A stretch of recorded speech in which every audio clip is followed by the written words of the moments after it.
Halo Sobat Sehat semua, Assalamualaikum warahmatullahi wabarakatuh. Salam jumpa kembali dengan saya Sugito di channel Berbagi Sehat. Channel edukasi dan motivasi seputar asam lambung, GERD, anxiety psikosomatis berdasarkan pengalaman saya sebagai orang yang pernah menderita asam lambung, GERD, anxiety psikosomatis dalam waktu yang cukup lama.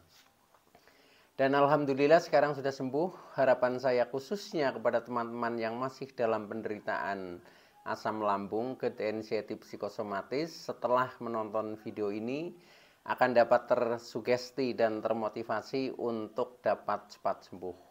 Saya bisa sembuh, insya Allah teman-teman pasti juga bisa sembuh. Badai pasti berlalu. Baiklah teman-teman, pada kesempatan kali ini saya akan berbagi seputar asam lambung, GERD, anxiety psikosomatis dengan topik rasa cemas, gelisah, galau, apa yang harus dilakukan. Baiklah teman-teman, sebelum saya lanjutkan ya, tolong yang belum subscribe channel ini, klik subscribe dan loncengnya, supaya teman-teman tidak ketinggalan konten video-video berikutnya. Dan jika suka, klik like, selalu bagikan ke sosial media teman-teman. Semoga bermanfaat buat kita semua. Baiklah, kita lanjutkan. Jadi topik kita kali ini adalah rasa cemas, gelisah, galau, apa yang harus dilakukan. Teman-teman semua, penderitaan asam lambung, GERD, anxiety psikosomatis yang mencakup penderitaan baik secara fisik maupun psikis juga terganggu, ini memang lebih dominan dari segi psikis ya, atau kejiwaan kita yang menyangkut tentang pikiran, emosi, perasaan. Nah, ini selalu menyelimuti selama saya masih menderita itu dulu seperti itu teman-teman. Maka dari itu saya ingin sharing kepada teman-teman, mudah-mudahan bisa membantu teman-teman ya, minimal sebagai referensi, mudah-mudahan bisa membantu solusi ya, jalan keluar teman-teman untuk terlepas dari penderitaan asam lambung, GERD, anxiety psikosomatis. Nah, gangguan-gangguan itu memang yang bersifat fisik ya, maksud saya yang bersifat psikis ya, itu memang kadang dipicu dengan adanya sensasi yang bersifat fisik terlebih dahulu ya. Jadi contohnya setelah kita merasakan keliengan, mata buram, telinga berdenging, kadang makan juga nggak enak karena mulut terasa pahit, asam ya, kadang leher kaku sampai ke pundak, dada sering berdebar-debar, panas, perut sering begah, kembung dan lain sebagainya. Nah, dari rasa-rasa itu yang muncul, nah kemudian uh, memicu ya, memicu pikiran kita untuk menjadi cemas, menjadi gelisah, menjadi galau ya. Kadang kita sampai dengan bingung apa yang harus kita lakukan ya. Karena apa ya? Itu karena dalam penderitaan yang seperti itu, apalagi yang sudah lama ini, sepertinya semakin ruwet ya, makin ruwet. Nah itu. Nah kan, tetapi teman-teman, ini semuanya memang harus kita sadari ya, kemudian kita bersabar, kemudian kita mencari celah-celah solusi, dan itu pasti ada teman-teman ya, walaupun mungkin antara orang satu dengan orang yang lain ini memang kadang agak berbeda ya. Contohnya dengan solusi A untuk si A mungkin cocok ya, tapi mungkin untuk si B kurang. Tapi semuanya itu berarti ya, semuanya itu berarti. Maka dari itu semakin kita punya banyak tip-tip terapi ya untuk bisa keluar dari penderitaan asam lambung, GERD, anxiety psikosomatis, itu semakin baik dan akan lebih mudah untuk segera lepas dari penderitaan asam lambung, GERD, anxiety psikosomatis. Itu pengalaman saya seperti itu teman-teman. Sehingga dari berbagai tip yang pernah saya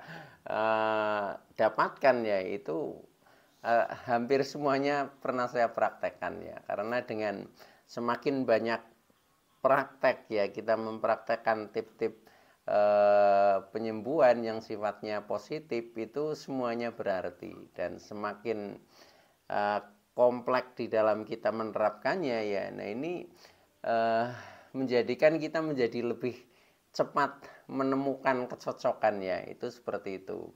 Walaupun kadang kita bingung juga ya, bingung juga apalagi kita mungkin mendengar petunjuk dari beberapa motivator, mungkin ada yang sedikit berbeda ya. Nah kita mau ikut yang mana dan lain sebagainya. Nah itu semuanya berarti teman-teman ya. Jadi karena semuanya tujuannya baik ya, tujuannya untuk mempercepat kesembuhan, nah itu ternyata semuanya berarti. Jadi semakin kita banyak menerapkan tip-tip untuk bisa keluar dari jeratan asam lambung inisiatif psikosomatis itu semakin bagus ya. Oke teman-teman ya, maka dari itu kita tidak usah perlu cemas, tidak perlu gelisah, tidak perlu galau ya. Pikiran juga harus tenang, emosi stabil. Nah itu untuk mendapatkan hal itu juga tidak mudah ya, tidak mudah. Nah maka ketika sedang terjadi rasa cemas kita tinggi, rasa gelisah ya, rasa galau, kadang-kadang kita menjadi semakin bingung ya, menjadi semakin bingung apa yang harus kita lakukan. Nah ini ada beberapa solusi teman-teman ya. Ketika kita sedang mengalami perasaan yang cemas yang tinggi ya, gelisah, galau ya, pikiran tak menentu, itu tidak usah bingung teman-teman. Jadi solusinya ya ini adalah lakukan hal-hal kebaikan saja ya. Lakukan hal-hal kebaikan saja. Nah, hal-hal kebaikan itu juga banyak sekali ya. Contohnya yang pertama ya, kita mulai dari berpikir yang baik-baik ya. Karena di saat sedang sensasi muncul seperti itu, cemasnya tinggi, gelisah, galau, pikiran tak menentu, biasanya kita pikirannya itu negatif ya. Nah itu kita balik ya, kita berpikirnya yang baik-baik ya, yang positif. Contohnya kita mensikapi terhadap sensasi juga positif saja ya. Contohnya misalkan masih ada rasa kepala berat, pusing, keliengan, ya alhamdulillah saja ya. Alhamdulillah walaupun kita masih keliengan, saya bisa mengatasi, saya tidak apa-apa, saya baik-baik saja. Faktanya saya sehat walafiat, misalkan seperti itu. Sehingga ini akan menjadi terapi ya, terapi untuk menghilangkan hal itu. Termasuk perasaan-perasaan cemas, gelisah, kalau itu nanti akan terusir dengan sendirinya ya. Akhirnya kita menjadi merasa senang, merasa gembira seperti itu. Oke ya, jadi yang pertama adalah berpikir yang baik-baik ya, atau berpikir yang positif itu teman-teman ya.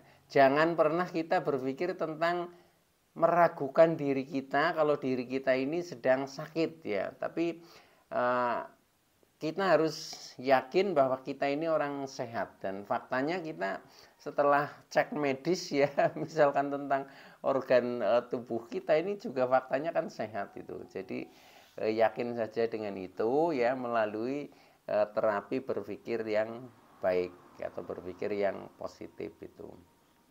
Oke, itu yang pertama. Nah, kemudian yang kedua, ketika kita sedang cemas, gelisah, galau, pikiran kacau ya. Yang kedua, berkata baik ya.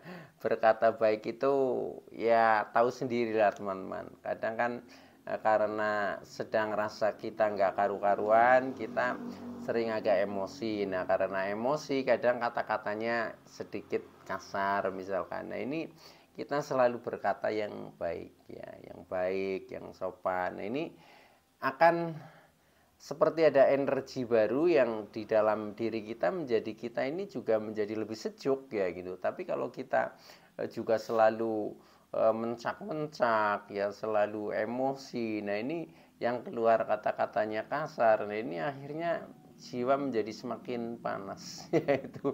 Nah supaya sejuk gitu, jadi kita mulai dengan kata-kata yang baik, berkata yang baik gitu. Oke teman-teman, kemudian tip yang ketiga selain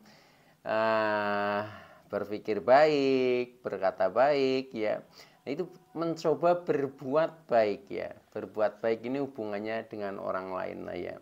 Mungkin kita berusaha menolong orang lain, membantu orang lain, apa yang bisa kita berikan, kita berikan. Nah, ini seperti itu ya. Nah, walaupun diri kita sebenarnya juga kadang sedang butuh pertolongan ya, tapi orang lain kan nggak tahu ya, orang lain kan nggak tahu, orang lain memandangnya kita orang sehat kan seperti itu. Nah, maka dari itu kita memang harus berpura-pura sehat ya, dan akhirnya nanti akan sehat betulan. Nah, itu dimulai dengan kita mencoba berbuat baik. Berbuat baik apa saja sesuai dengan kapasitas kita masing-masing lah ya, itu. Oke, itu tip yang ketiga. Nah, kemudian tip yang keempat, kita berusaha mendengarkan hal-hal yang baik ya. Mendengarkan hal-hal yang baik, contohnya, nah, kita mendengarkan motivator-motivator, mendengarkan ceramah-ceramah kerohanian misalkan ya, mendengarkan lagu-lagu yang menyejukkan itu ya. Tapi sebaliknya menghindari contohnya berita-berita yang kekerasan dan lain sebagainya itu. Jadi kita menyaring informasi melalui pendengaran terhadap hal-hal yang baik seperti itu. Ya, itu teman-teman. Ini akan nanti juga memberikan energi positif terhadap jiwa kita untuk menjadi lebih tenang ya, menjadi lebih baik. Nah, ketika kita sudah tenang, sudah semuanya emosi terkendali ya, perasaan merasa damai ya, pikiran merasa bahagia. Nah, ini akhirnya yang namanya anxiety psikosomatik itu akan lepas dengan sendirinya teman-teman itu.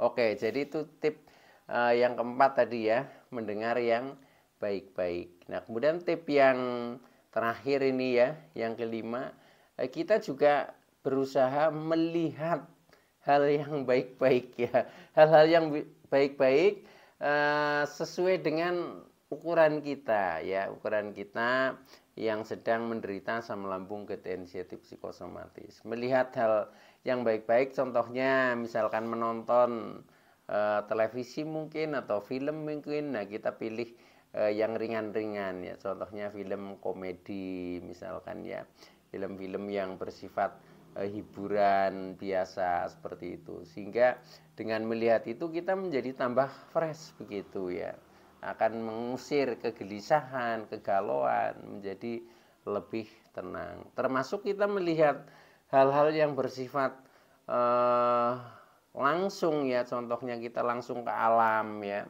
jalan-jalan misalkan ya, melihat pemandangan yang indah, mengagumi ciptaan Tuhan yang begitu luar biasa. Nah, ini nanti akan hadir energi kedamaian ya, kedamaian, keindahan di dalam diri kita. Nah, ketika sudah seperti itu, maka yang terjadi, jiwa kita ini menjadi lebih tenang, menjadi lebih damai ya, menjadi lebih bahagia. Itu memang harus kita awali dengan seperti itu. Jadi kita mencoba lakukan beberapa hal kebaikan ya. Jadi berpikir yang baik, berkata yang baik ya, kemudian berbuat baik, mendengarkan juga kita pilih yang baik-baik, sampai dengan melihat pun berusaha yang baik-baik. Oke teman-teman ya, dengan seperti itu maka seperti rasa-rasa cemas, gelisah, galau ini nanti akan berubah teman-teman. Berubah menjadi rasa damai ya, menjadi rasa tentram, adem, ayem ya. Nah, ini akhirnya jiwa kita menjadi tenang. Ketika jiwa kita sudah tenang ya, emosi terkendali, akhirnya yang namanya anxiety dan psikosomatik itu akan lepas dengan sendirinya. Oke teman-teman ya, itu dulu yang bisa saya sampaikan. Kurang lebihnya mohon maaf. Mudah-mudahan teman-teman yang masih dalam penderitaan asam lambung anxiety psikosomatis akan segera sembuh. Saya Sugito dari channel Berbagi Sehat. Saya bisa sembuh, insya Allah teman-teman pasti juga bisa sembuh. Badai pasti berlalu. Oke, terima kasih. Wassalamualaikum warahmatullahi wabarakatuh.